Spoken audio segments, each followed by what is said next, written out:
Assalamualaikum warahmatullahi wabarakatuh. Perkenalkan, nama saya Lala Andiani dengan nomor NPM 2021 14500 dari kelas R3J Pendidikan Ekonomi. Di sini saya ingin membuat video micro teaching yang bertujuan untuk memenuhi tugas individu dari mata kuliah Teori Ekonomi Mikro dengan dosen pengampu Bapak Albertus Setyastanto SEME. Video micro teaching saya yang berjudul Pasar Monopoli. Berikut videonya. Assalamualaikum warahmatullahi wabarakatuh.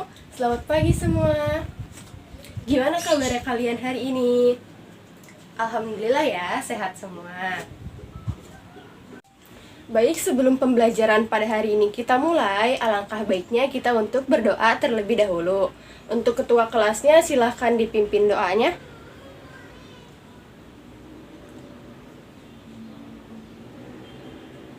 Amin. Alhamdulillah. Baik ya, sebelumnya Ibu absen terlebih dahulu. Untuk namanya yang dipanggil, jawab hadir ya. Abelia, Adinda, Aditya, Akmal, Alia, Algisti, Anissa, Ayu, Bella, Belen, Dewi. Dewi kemana? Sakit. Ada suratnya kan? Ada, oke. Dimas, Dina, Fahri, Fikri, Gilang. Gilang nggak masuk juga, kenapa ya? Izin. Ada suratnya juga? Ada, oke baik. Haikal, Ilham, Johan, Lutfi, Natania, Rafif, Rama, Raihan. Raihan nggak masuk juga, kenapa? Oh, tidak ada keterangan, berarti Alfa ya. Ridwan, Rio, Sapitri, Cindy, Siti, Tania. Ada namanya yang belum Ibu panggil?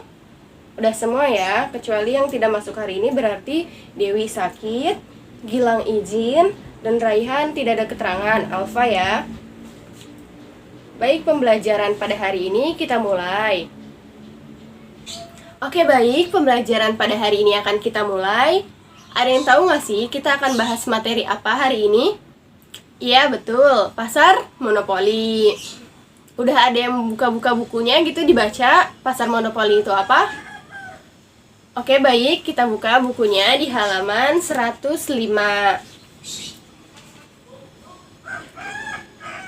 Ada yang tahu pengertian dari pasar monopoli itu apa? Baik, bagaimana, ada yang sudah tahu tentang pengertian pasar monopoli itu apa? Ya, kamu silakan jawab.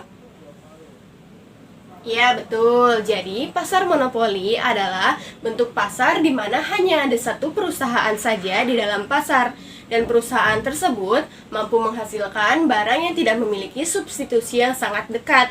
Jadi, pasar monopoli ini tidak menghasilkan barang pengganti yang mirip dengan barang aslinya. Bagaimana, dapat dipahamin kan apa yang dimaksud dengan pasar monopoli itu? Oke, baik. Lalu selanjutnya, di dalam pasar monopoli itu terdapat ciri-ciri. Ada yang tahu nggak sih ciri-ciri dari pasar monopoli itu apa? Ya, yang pertama ciri-cirinya yaitu di dalam pasar hanya terdapat satu perusahaan saja. Dan yang kedua, tidak mempunyai barang pengganti yang mirip. Dan yang ketiga yaitu perusahaan di luar pasar tidak memiliki peluang untuk masuk ke dalam pasar. Dan yang keempat yaitu penentu harga. Dan yang kelima, promosi dan periklanan kurang diperlukan. Ya, segitu ciri-ciri dari pasar monopoli. Ada yang ingin ditanyakan atau kurang mengerti? Oke, baik, mengerti semua ya tentang pengertian dan ciri-ciri dari pasar monopoli. Lalu ada yang tahu nggak sih 3 faktor yang menyebabkan timbulnya monopoli? Ada yang tahu yang pertama itu apa? Yang pertama yaitu sumber daya yang dimiliki oleh perusahaan monopoli memiliki ciri khas dan keunikan yang tidak bisa dimiliki oleh perusahaan lain. Jadi di dalam pasar monopoli ini sumber dayanya itu memiliki keunikan dan ciri khasnya. Jadi perusahaan lain itu tidak bisa mengikuti sumber daya dari monopoli. Dan yang kedua apa? Yang kedua yaitu perusahaan monopoli memiliki banyak dana. Dengan itulah mereka dapat menikmati skala perekonomian hingga tingkat yang tertinggi.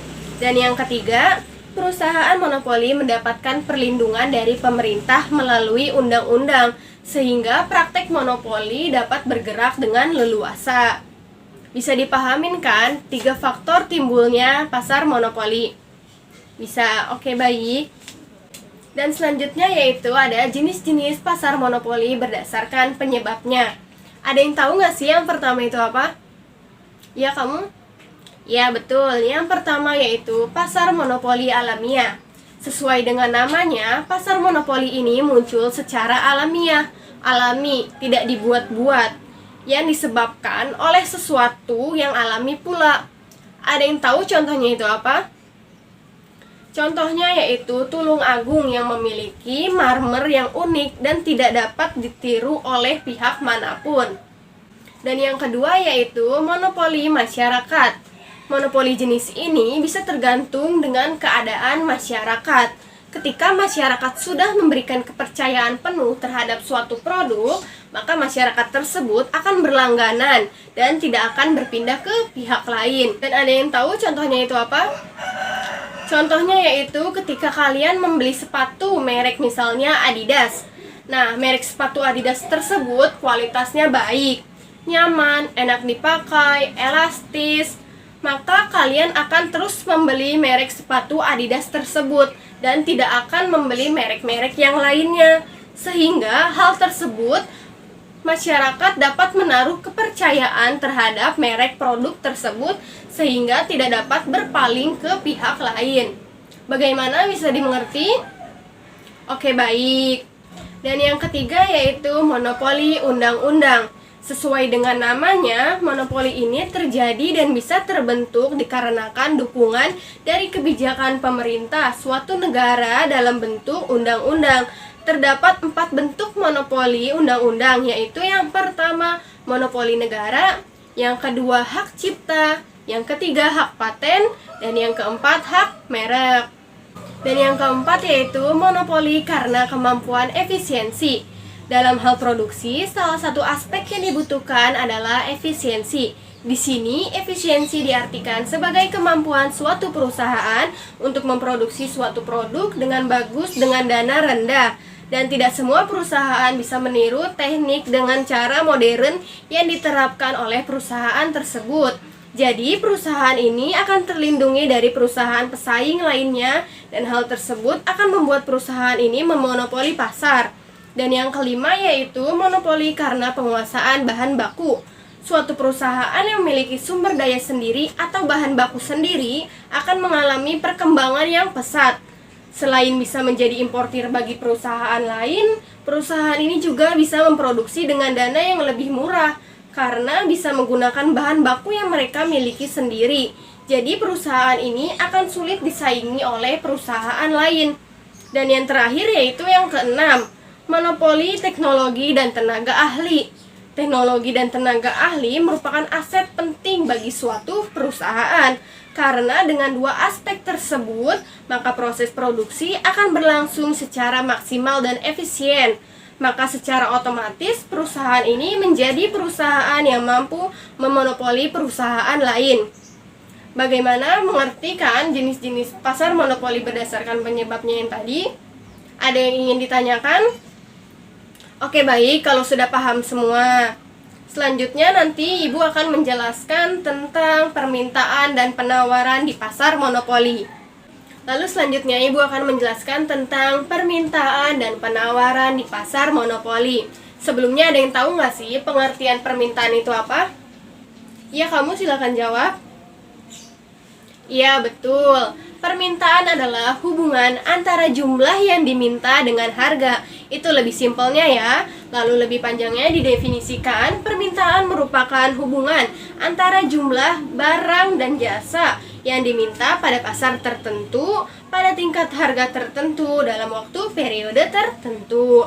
Lalu selanjutnya ada hukum permintaan. Sifat hubungan antara jumlah barang yang diminta dapat dijelaskan melalui hukum permintaan. Hukum permintaan merupakan suatu hipotesis yang menyatakan makin rendah harga suatu komoditas, maka akan semakin banyak jumlah komoditas yang diminta. Sebaliknya, makin tinggi harga suatu komoditas, maka akan semakin sedikit jumlah komoditas yang diminta. Dengan asumsi faktor lain konstan atau ceteris paribus. Berdasarkan hukum permintaan, dapat disimpulkan bahwa sifat hubungan yang terjadi dalam jumlah komoditas yang diminta dengan harga adalah hubungan terbalik.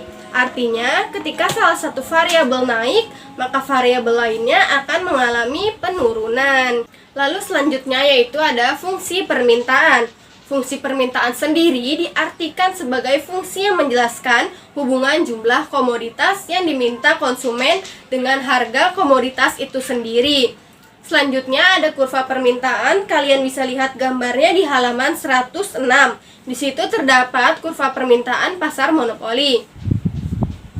Hubungan antara faktor penentu permintaan dengan permintaan dapat dijelaskan melalui suatu kurva permintaan, yaitu suatu kurva yang menggambarkan sifat hubungan harga komoditas dengan jumlah komoditas yang diminta pembeli.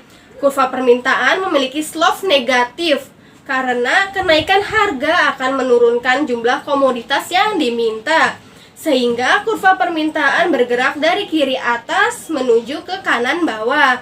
Kurva permintaan dalam pasar monopoli bersifat inelastis karena persentase perubahan pada harga masih lebih besar dibandingkan persentase perubahan permintaan. Selanjutnya yaitu penawaran. Ada yang tahu nggak sih pengertian dari penawaran itu apa? Baik, Ibu yang akan jelaskan ya. Penawaran dalam ilmu ekonomi adalah banyaknya barang atau jasa yang tersedia dan dapat ditawarkan oleh produsen kepada konsumen pada setiap tingkat harga selama periode waktu tertentu. Jadi, penawaran dapat didefinisikan banyaknya barang yang ditawarkan oleh penjual pada suatu pasar tertentu, pada periode waktu tertentu, dan pada tingkat harga tertentu. Selanjutnya yaitu ada hukum penawaran. Hukum penawaran pada dasarnya mengatakan bahwa semakin tinggi harga suatu barang, semakin banyak jumlah barang tersebut yang akan ditawarkan kepada para penjual. Sebaliknya, semakin rendah harga suatu barang, maka semakin sedikit jumlah barang tersebut yang ditawarkan. Dengan kata lain, definisi penawaran juga dijelaskan dengan proses atau gejala substitusi. Pada umumnya, sumber-sumber dan teknik produksi yang digunakan oleh seorang produsen dapat digunakan untuk memproduksi berbagai macam dan jumlah produk. Selanjutnya yaitu kurva penawaran.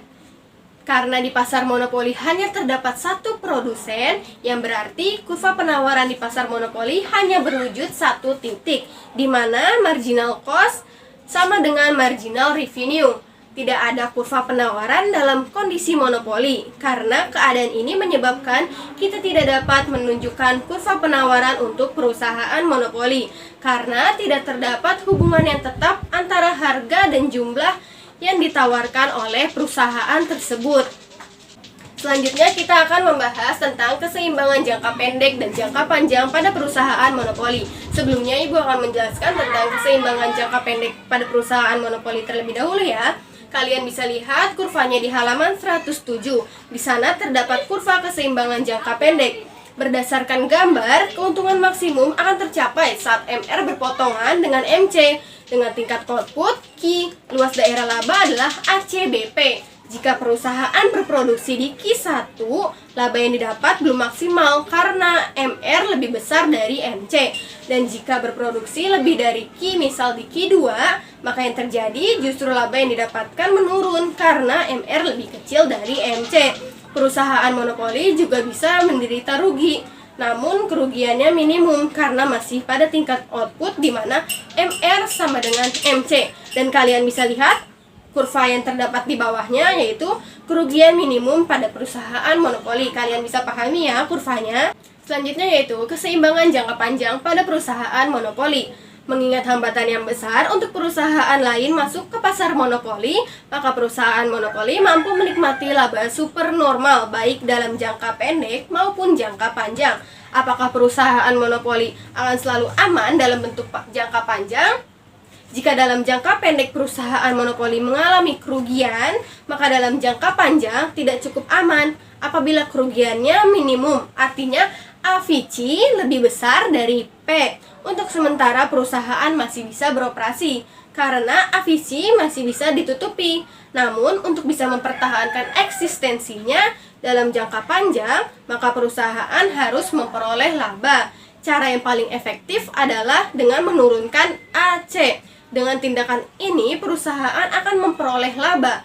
Karena lain adalah melakukan promosi periklanan agar permintaan dapat ditingkatkan. Selanjutnya yaitu memaksimumkan keuntungan di pasar monopoli. Dalam menganalisis keuntungan maksimum di pasar monopoli dapat dilakukan dua pendekatan. Ada yang tahu nggak sih pendekatannya itu apa? Ya, kamu? Ya, yang pertama yaitu melalui biaya total yang digunakan. Dan yang kedua yaitu melalui biaya marginal serta hasil penjualan marginal. Untuk memaksimumkan keuntungannya, perusahaan monopoli dapat menjalankan kebijakan diskriminasi harga. Ada yang tahu nggak sih kebijakan diskriminasi harga itu apa? Ada yang bisa menjawab? Iya, kamu silakan. Iya, betul. Kebijakan diskriminasi harga adalah suatu kebijakan menjual output yang sama dengan harga yang berbeda pada waktu yang sama pada konsumen yang berbeda. Diskriminasi harga ini bukan karena perbedaan biaya produksi, namun eksploitasi dari surplus konsumen dengan melihat siapa konsumennya.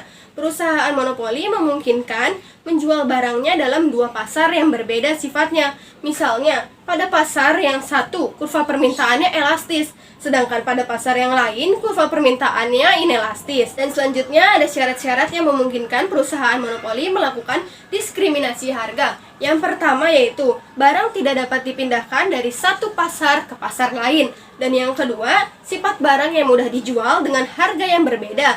Yang ketiga, sifat permintaan dan elastisitas permintaan di masing-masing pasar berbeda. Dan yang keempat yaitu, kebijakan diskriminasi harga tidak memerlukan biaya yang melebihi tambahan keuntungan dari kebijakan tersebut. Karena jika melebihi, maka kebijakan diskriminasi harga tidak ada manfaatnya untuk memaksimumkan keuntungan. Dan yang kelima yaitu, produsen dapat mengeksploitasi beberapa sikap tidak rasional konsumen. Misalnya, menjual barang yang sama namun dengan packaging yang berbeda atau dengan harga yang berbeda pada daerah pertokoan yang berbeda.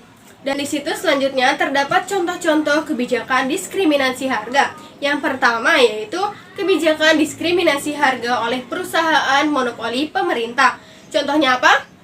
PLN. Ya, misalnya PLN menetapkan tarif yang berbeda untuk listrik yang dipakai rumah tangga dan untuk yang dipakai oleh perusahaan. Dan yang kedua yaitu kebijakan diskriminasi harga oleh jasa-jasa profesional. Misalnya, dokter menetapkan harga yang berbeda untuk pasien yang mampu dan pasien yang tidak mampu. Yang ketiga yaitu kebijakan diskriminasi harga di pasar internasional. Misalnya, harga di dalam negeri berbeda dengan harga di luar negeri. Selanjutnya Ibu akan menjelaskan tentang kelebihan dan kelemahan di pasar monopoli. Kelebihan di pasar monopoli yaitu yang pertama, adanya keinginan mempertahankan monopoli dan takut akan tergeser oleh pihak pesaing. Maka akan muncul dengan sendirinya kreativitas dan inovasi dari perusahaan atau pihak yang berkuasa. Hal ini sangat baik karena akan selalu ada sesuatu yang baru dan motivasi untuk menjadi lebih baik. Dan yang kedua yaitu peluang.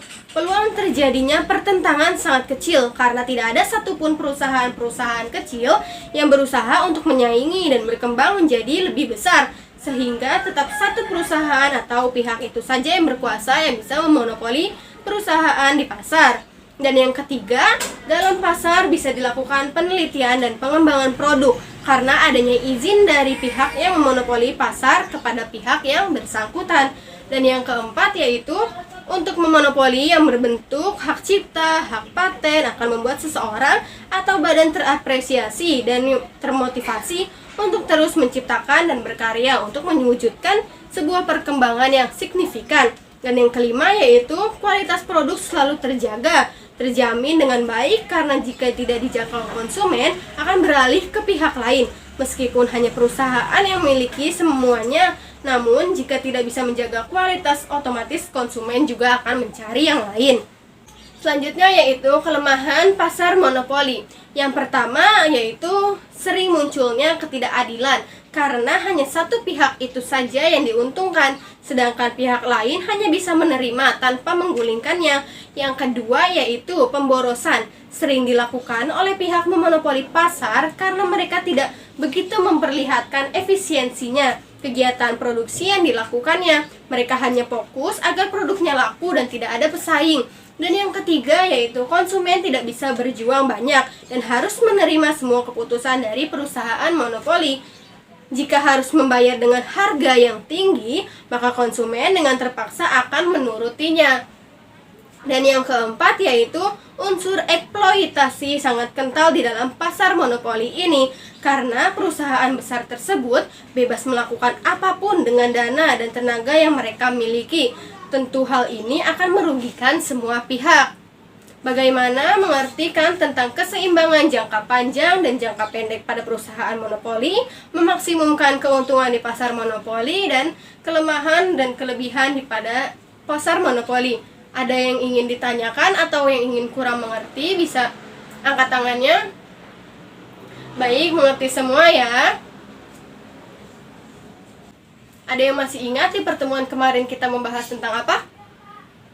Ya betul, pasar persaingan sempurna. Dan pada hari ini kita sedang membahas pasar monopoli.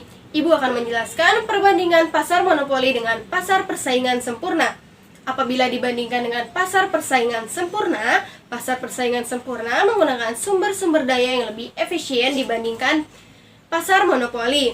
Biaya rata-rata di pasar monopoli lebih tinggi dibandingkan dengan biaya rata-rata di pasar persaingan sempurna. Harga monopoli juga lebih tinggi daripada harga dalam pasar persaingan sempurna. Dan jumlah produksi dalam pasar persaingan sempurna lebih tinggi daripada dalam pasar monopoli.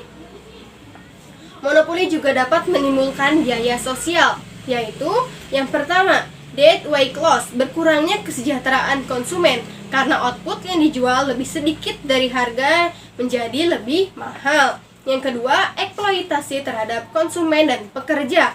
Konsumen membayar pada harga yang lebih tinggi dari MC, pekerja dibayar lebih rendah daripada tingkat harga atau yang diterima oleh perusahaan. Dan yang ketiga, memburuknya kondisi makroekonomi nasional.